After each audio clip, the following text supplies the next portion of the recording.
Hey guys, today we're going to learn about how to use the distance sensor in the virtual robot simulator. So, what is a distance sensor? The distance sensor measures the distance between your robot and surrounding objects. The sensor works by sending light waves out and measuring how long it takes the light waves to bounce back to the sensor. Based on this time, the robot can determine your distance from different objects. The FTC distance sensor has a 200 centimeter range, so even if an object is past that distance, the sensor will only read 200 centimeters.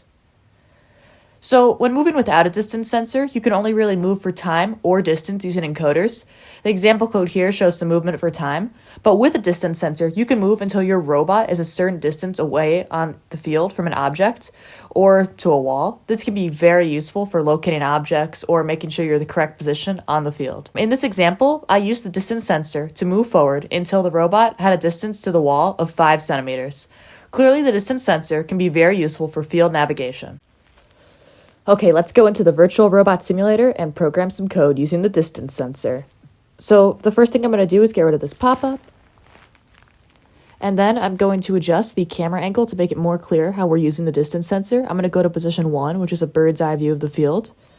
So if I run the code that loads up automatically when I open a VRS program, as you can see, the robot moves forward for a second. What if we wanted the robot to move forward until it reaches the wobble goal? So let's first try to see what the current distance value is before the robot starts moving. So we can use telemetry to display this. I changed the tag to make it more clear, and then I put a front distance sensor call in here, which will show the value from the front distance sensor, which is on the front of the robot. So here we go. As you can see, it had a value of 26 before the robot started moving. So we want to keep having our robot move forward until it reaches a distance of, let's say, 5 centimeters, because it's best to always have a small amount of safety because the distance sensor, it rarely reads 0. It always has a small value, like 1 or 2 centimeters. So we're going to move while the robot is greater than 5 centimeters away from the wobble goal in front of it. So let's first put a small weight inside of this while loop. I always put a small weight in the loops because it makes their coding take up less processing power than having these loops repeat with no weight at all in them. Just a very small 10 millisecond weight.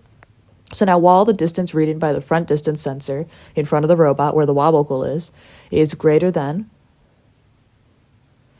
we'd want it to be 5 centimeters, and our reading's in centimeters, so this will be 5 centimeters. Then we want to wait, and then we'll have the robot stop moving. So we're going to have the telemetry update inside of this while loop, so let's copy that down here, so that as the robot moves, you can see the distance decrease until it reaches the wobble goal. Now let's make this bigger so you can see the robot's movement better. Initialize program, start program. So it was a very fast program because the robot immediately reached the wobble goal. But as you can see, instead of continuing past it, the robot reached the wobble goal and stopped moving. This program can be very effective for locating an object on the field and stopping accordingly, or positioning yourself relative to a different object.